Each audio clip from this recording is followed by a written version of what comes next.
Hello, everybody, and thank you for tuning in to the Liberty Report. With us today is Daniel McAdams, our co-host. Daniel, good to see you today. Good morning, Dr. Paul. How are you? Very well, thank Good, you. good. And ready and raring to go. We have a few things on foreign policy, which are very important, but we'll also probably mention COVID. It's hard not to. Yeah. Those two events are going on. And the one thing that's common for both is distortion, beliefs, who are you going to believe, and what does it all mean, and why do they do things. I always like to ask the question, why? Then you might get to the answer, who's benefiting? Yeah. Whose bank account is going to be improved over all this? And on the first issue that we talk about, there's a lot of that going on because it's going to be on foreign policy directly related to China. Mm-hmm. Because we know, we've talked about it, and there's been much written in history, we always have to have an enemy. Matter of fact, the founders, I think it was John Quincy Adams, that said you always have to have an enemy out there to keep things going. And now that the military-industrial complex is so powerful, they're very much involved. And now when we have this whole thing about how this Marxism works and how the control of the media works, you have to, there's a real job on figuring out. But basically, for me, what I do is I assume if I'm getting a message from the government, I have to assume, well, they're going to have to prove it to me, what they're saying. But I want to start off with Rand, because he's been in the news, and he doesn't need me to pump him up, but he has said some important things, and he is getting attention on this. And fortunately for us, it's attention for the non-interventionist foreign policy. And he gets some heat from this, but he has now pursued this thing on Milley. Yeah. He's already talked about it, but he yesterday was quizzing with Secretary of State or what about that kind of stuff going on with the general. This could be more dangerous. He was pointing out the dangers. How will the Chinese react to this? Do they know? Do they know and understand? I'm sure they're suspicious that there's a lot of politicking going on. Yeah. But what is politicking and what is true? And if you get this sort of secret message from the major general in the country who pretends to be, I'm really on your side. Yeah. I'm going to tell you what's happening. Which everybody, especially the pro-Milley and the pro-Biden camp, they say, well, that's taken out of context. Yeah. But it remains to be seen, and it will come out. Fortunately, it's known now, and they will find the precise words. So far, the words are very precise and could easily have been misinterpreted. And I think Rand's point of a bit of a worry, could this precipitate a war? And that's how a lot of wars get started. Sometimes there's false flags on purpose, and sometimes there's accidents and unintended consequences. And this one is who knows what the purpose was of this. It's just the one thing that very hard to be acceptable, even though that we're worrying that the Chinese might have looked at this, that Trump was on the verge of a real insurrection. He had his troops. Yeah. They took over the Capitol. They had the tanks there. Yeah. They had an armed force there. The whole works. And so it is a matter of extreme exaggeration here, but very, very serious. And I think this point that Rand makes that point, how serious it could have been, and may still well be a serious effort to confuse everybody on what's happening with China. Yeah, let's put up that first clip, because this is the article. It's from Just the News, and it's from an interview that Senator Paul did with this news outlet, and he makes a very good point. And before I restate the point that he made, is we do know now that Acting Defense Secretary Christopher Miller has refuted Milley's claims that his call to the Chinese general was just routine run-of-the-mill stuff. But what Senator Paul said is really an interesting take on it, because he says, far from reassuring the Chinese that, hey, everything's going to be okay, that actually may have, as you said, provoked them to think, what? And here's what Senator Paul said. He said that Milley should be hooked up to a polygraph, and he should be asked this: did you indicate to the Chinese general that the president was liable to attack and that you would try to prevent it. And if true, that could have started an accidental war. But if you think about it, the Chinese are sitting over there, they're sitting around, whatever. They get a phone call, oh, it's the chairman of the Joint Chiefs of Staff. Hey, General Lee, how you doing? Just want to let you know, if a war comes, I'll let you know beforehand. Talk to you later, take care, bye-bye. And the Chinese are sitting there saying, what the heck is going on? Why would they even mention the word war at all? This is something very dangerous. Maybe we better think about a first strike, because if they hit us first, we're toast, we're gone. And so that's essentially what the senator's saying, and I think it's a very good point. That's why we have a chain of command, to eliminate that kind of uncertainty. You know, this uncertainty is fed into a system of government, our government, that we have to have. The monster, the current greatest monster, the Hitler of the day, are the Chinese. And they have to have a target. The military-industrial complex has to have a target, and the military has to have a reason for existing. It has to be used as a political tool. But the real political tool is the deep state is on the side of the Democrats and the Republicans, and they're all for this stuff.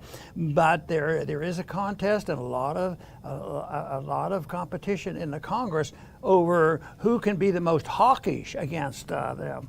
And right now there was another issue dealing with China that I've been complaining about all along, because I've complained about, the South China Sea sort of hints it's close to China, and it may be, it's 20 feet into international waters, but we're going to show them that we can go up there, and they better not mess with us. So to me, that's a provocation. It's totally unnecessary. I think it's insecurity that does that. Either they're trying to provoke something, or it's insecurity that you have to tease people and go right up to it. It's like going up to somebody's face and saying, if you don't do this, I'm going to sock you. They're just looking for problems. But now the story out was that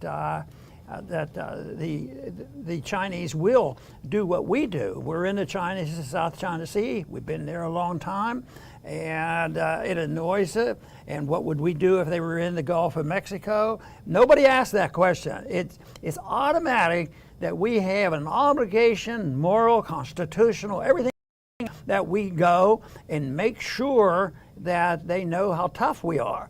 Well, sometimes when you have to prove yourself, it's sort of like a bully has to prove how tough they are, and that's what we do. But now China's coming back, and why should we be surprised? They're only, they are a big country. They're having a lot of financial trouble. I don't think they're actually looking for a war, because that would be a bit messy. So they said that we're sending our subs out, and they literally said there's going to be close to U.S.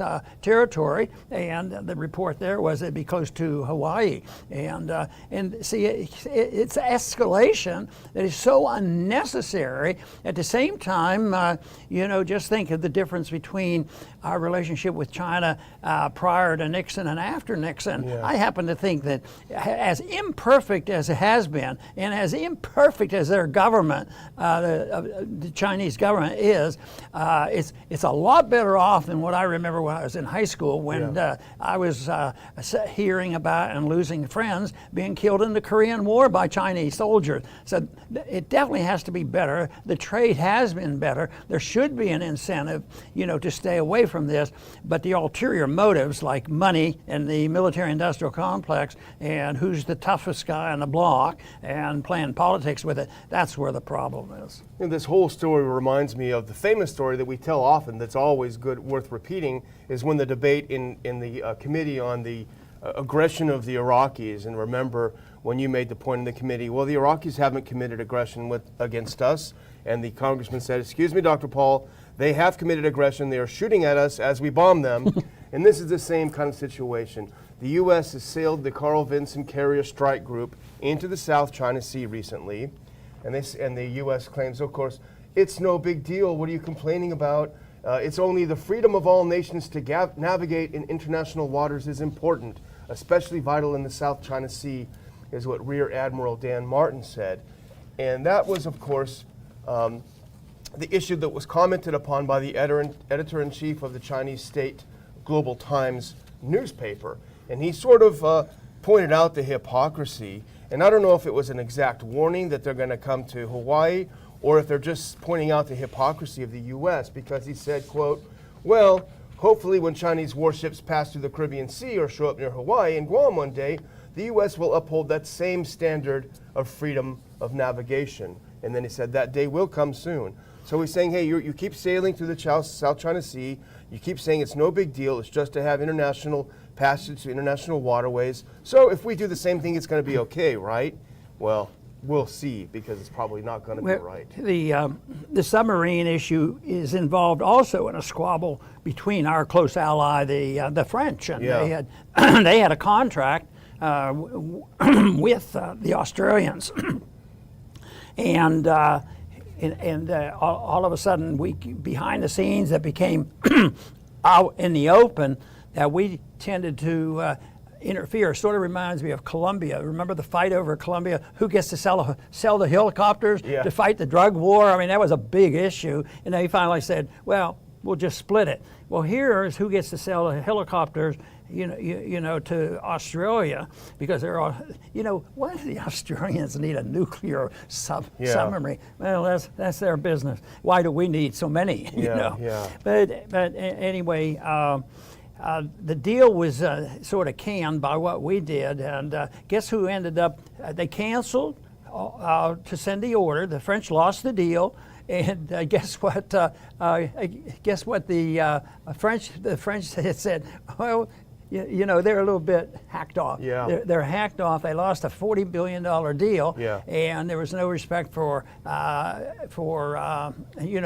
property rights and contract, or things that you would want to do if you're trying to live in a organized or a civilized world.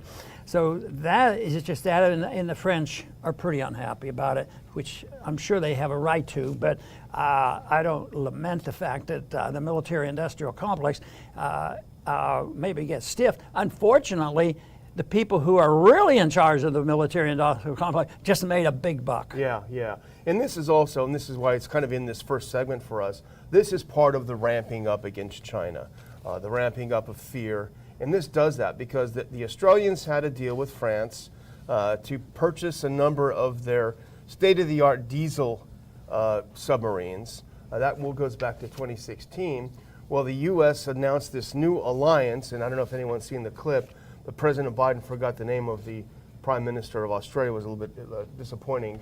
But they announced this new alliance and they said, hey, we're going to scrap this deal. Sorry, France. We're going to give you nuclear-powered subs instead. So what it does, it sends a message to the Chinese that we are upgrading this conflict. We are upgrading this kind of level of tensions with even beyond state-of-the-art ships that we're going to give Australia. And so the message is clear. We're ramping up the fear. We're ramping up the confrontation with China. And who benefits? Certainly not any of us. But as you suggested earlier, the people who are going to make these subs, the military-industrial complex, and the warmongers everywhere. Yeah, that's for sure. The other article that we found, and I think it came from Brown University. They're very good on monitoring. Yeah. It's good because they deal with data. Just think of the opposite of the scientists in this country, the Faucis of the world. They deal with data as well, but they deal with it as how much can we distort it and get away with it and propagandize with it. I think Brown, at least to me, comes across much more. They deal with numbers. Yeah. They do with it, and the amount of money. It's more than we had even reported before. He says Pentagon spending has totaled over $14 trillion since the start of the Afghan war. But that's probably the whole Middle East. War on terror, That's a couple bucks. Yeah. Wonder what the free world, or at the world at large, if $14 trillion wouldn't have been malinvestment, invested in weapons of wars and bombs and killing millions of people. The world would have to have been a lot better off, but nevertheless, it's done in the name of patriotism. It's done in the name of national defense and protecting our liberties. That's sort of far-fetched, but we're always involved there to protect our Constitution and our freedoms, which is not true. That's what probably one of the only ways we're going to win is if people start realizing what a scam this is and how many people. And I would encourage people to read this report. It's a very good report because it talks about the lavish lifestyles of these defense contractors. The CEO is making millions of dollars a year. They're contractors living in absolute luxury in countries where next to them, U.S. troops are living in tents without air conditioning and water. So it really is disgusting. But we move on to the second segment, and we're still talking about ramping up fear. And in fact, maybe we can skip the next slide and go to the next one, which is a tweet. And there's so much wrong with this. I mean, this is, Dr. Paul, I think every so often we get a glimpse behind the curtain of what's really going on, of what these people are really about. Now, this is a shock video that was released a couple of days ago. A doctor in North Carolina was talking to, her name is Mary Catherine Rudick. She's a physician at the medical center. She's asking Carolyn Fisher, who's the hospital's director of marketing. That's kind of weird. I didn't realize hospitals had directors of marketing. But she's basically saying, hey, how can we ramp up the fear? And this is what the leaked video said, quote, I think we have to be more blunt. We have to be more forceful. We have to say something coming out. If you don't get vaccinated, you know you're going to die, is what she said to the marketing director. Let's just really be blunt to these people. And then she asked the director if they could actually, which I would say fraudulently, continue to list post-COVID cases as current people hospitalized. She said, my feeling at this point in time is that maybe we need to be completely a little bit more scary for the public. There are many people still hospitalized that we're considering post-COVID, but we're not counting in those numbers. So how do we include those post-COVID people in the numbers of patients we have in the hospital? So think about that next time you hear about the hospitals being overcrowded. What you just read just represents an attitude which used to be endorsed by a small percentage of people, but then it can go epidemic and it's catchy, and to different degrees, of course, is accepted by a large number of population. Now she accepts it because in a way she's a sociopath, because she's willing to do this, and it's a lie. You know, she says this lie, this will help promote our cause, and she probably would argue that she's preventing diseases because more people are going to get vaccinated and that sort of thing. And of course, that's part of what cultural Marxism is working with right now, is to do it. If it causes chaos, that's fine. That's what we really want. So I think it's so typical. But once again, we don't get the clips behind the scenes, but that probably goes on all the time. You know, how do we do that? And you can imagine, I wish we had a tape of every conversation that Fauci and Bill Gates has had over the years, especially 10 years ago when they were laying the plans for all this nonsense. Well, speaking of the devil, literally maybe, Bill Gates, let's look at this next clip, because this is still in the segment we're calling Fear, Ramping Up the Fear. This is an article that Gates wrote last August. It's not a brand new read, but it's worth considering now. Bill Gates wrote an article saying, COVID-19 is awful. Climate change could be worse. Yes, and there's been other stories like this where they talk about it and they realize that that we're winning the argument. Truth is on our side, and they probably are saying, there's too many people going to football games. How can we stop them? So they have to do something else. And even like 6 months ago or so, before it was, more self-evident that the epidemic was going to fade away, and they were just saying that this is the thing that has to be done because climate change is so bad. And I was looking at the news, business news. I was looking at the Business Channel today, and of course we had a little hurricane come in, pass through our houses just a couple of nights ago, and it knocked down some trees, and it was significant, but it was barely, a Category 1. Yeah. But the story I read was, we have to up the number of serious, storms. Named storms, And yeah. so there's more named storms this year than ever before. That's not an accurate statement, but a lot of them, put them in. But really the storms, they're always serious and dangerous, but the whole thing is they talked about that, and they said that we would do it. So if I had to guess, even the weather channels are in this business of playing the game of wokeism. You know, that they participate this, and of course, look at what they did with the fear of COVID. But they've been doing the environmental fear mongering for a long time. Yeah. But they wanted to wrap that up a bit, ratchet it up a bit. So that's where they are, and it looks like we're gonna have a lot of storms, whether they're real or not.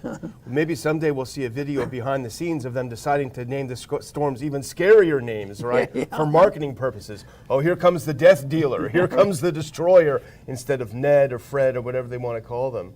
But we want to go on next to a segment, and this is something that where we scratch our heads and wonder. This is from the New York Times, and we're talking about booster shots. We're talking about, and we've talked about this before, this big battle between the FDA and the CDC, where you have senior level people resigning and quitting, saying that we don't need these boosters, there's a real problem, and us thinking, well, if we do need the boosters, that does suggest the efficacy of the vaccine is not what it was marketed at. And we do have the receipts for some of that. But this tweet, and I sent it to you this morning, Dr. Paul, because I scratch my head so often, I think my hair came out. I hope you can let's relay put that this. one up. Let's put that next one up.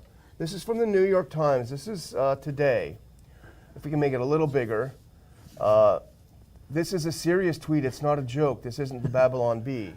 Researchers in Israel reported that a third dose of the Pfizer-BioNTech COVID vaccine can enhance protection in adults older than 60 for at least 12 days. 12 days. Now, they're bragging about it lasting for 12 days, the efficacy of this. That's they're not competing with natural immunity, are they? Because a lot of us believe that you can have lifetime immunity from a lot of diseases. Not in this one particular, because we think this, at least my opinion, is that we're closer to a cold virus, and they can be severe, and we can make it all that worse. But maybe it's a typo. Maybe there's 12 days. What are they talking about? So how many people are going to get sick and they think they have a little cold and they tell the doctor and the doctor is obedient. He says, oh, well, you need another booster. It's going to last for 12 days so you can go to the football game. Yeah. That's maybe what it's for. And so Pfizer is going to reap this huge profits, but guess what? Moderna is not happy at all. And it chimes in and says, well, hang on, ours isn't that great either. Let's put up that next tweet. They love the idea of everyone going through and getting a shot every couple of days. Here's Moderna. New data from Moderna's large COVID-19 vaccine trial shows that the protection it offers wanes over time, supporting the case for booster doses, the company said. And then there was actually something I didn't include, which is their stock prices went through the roof. So now they're actually competing to say, this vaccine is really not that great. It's pretty junky. You better get one over and over. And let's just rewind a little bit, Dr. Paul. Let's look at that next tweet. This is from oh so long ago, just back in March. Here's Fauci. All 3 vaccines are 100% effective against death and hospitalization, Fauci says, February 28th, 2021. And then the next one, this is Walensky, the head of the CDC. This is in late March. She said, CDC Director Dr. Rochelle Walensky, quote, our data from the CDC today suggests that vaccinated people do not carry the virus. This is what they were saying then. Now they're saying every 12 days, line up, take another shot. The material I read on people I trust, the vaccinated person can have a lot more virus in their noses than the unvaccinated. And of course, the unvaccinated are the enemy, and yet they may have the best long-term protection. So if I personally had a choice, I would take that natural stuff over the other. But it's interesting that how they manipulate. We talk about the manipulation of the statistics and the data. So they can take this data and show how bad it is. off and on. Some days it's bad, depends on what they want to promote. If they want to promote more masks and the data shows one thing, if they're promoting, look how great the vaccine was, then they do something else. But there's another thing going on now, and it's more difficult to analyze to what extent, but I don't think it looks good. Of course, this is something I've from the very beginning was a general reason why I don't like vaccine. You have to, it's not that I'm against vaccines just per se, that you should use them under a great deal of caution.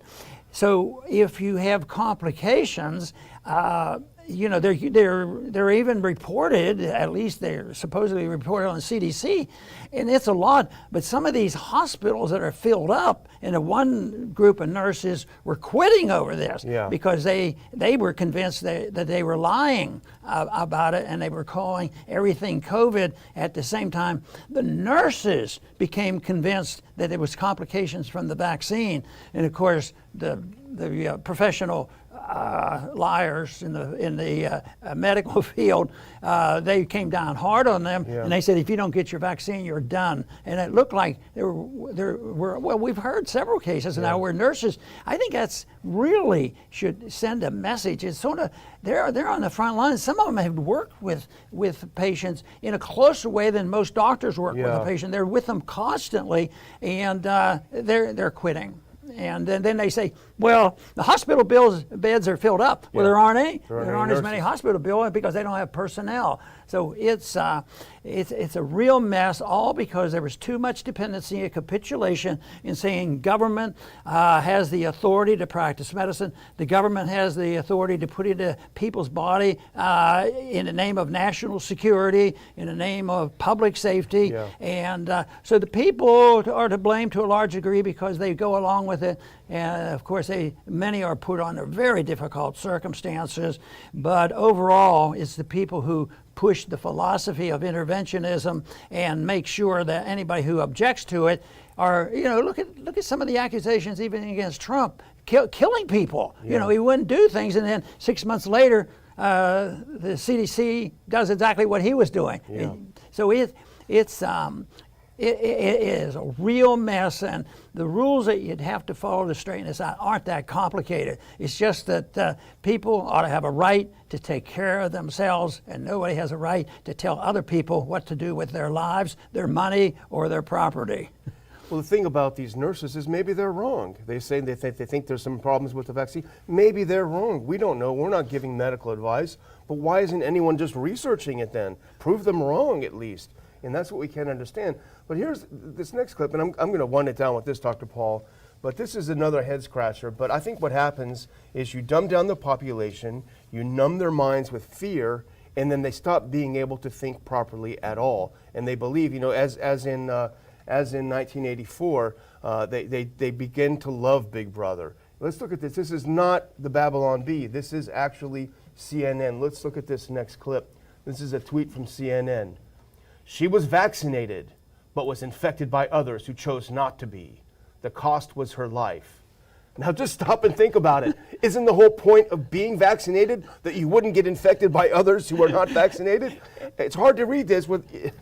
You know, it's even worse than propaganda. It's idiocy. It's dumb. Actually, they're really stupid. Somebody to really make that and they keep doing this. Over you know, and it over. should be the strongest argument. Why are we giving so much vaccination or putting so much trust in it?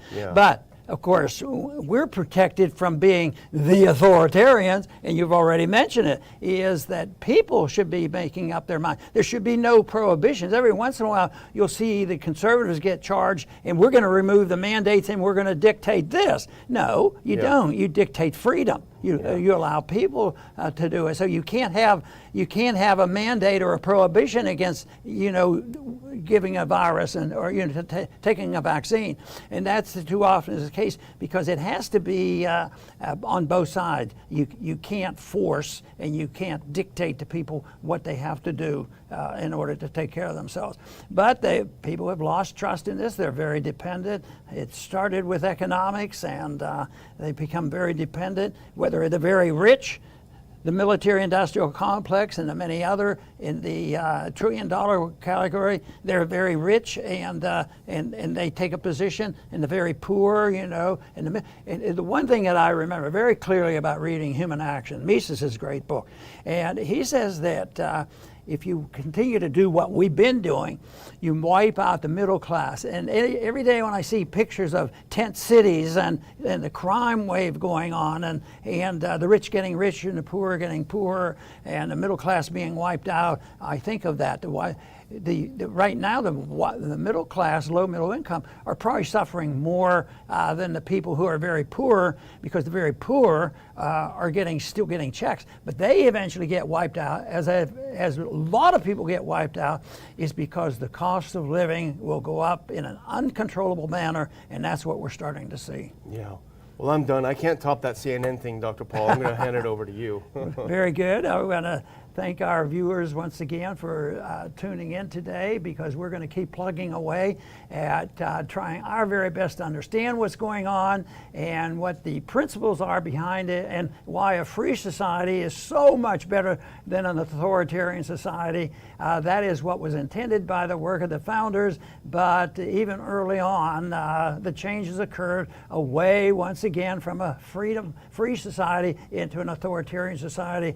So if it's a challenge between voluntarism and authoritarianism, there shouldn't be any difficulty on which to choose. Not only because it's morally correct and constitutionally correct, it also is very practical too.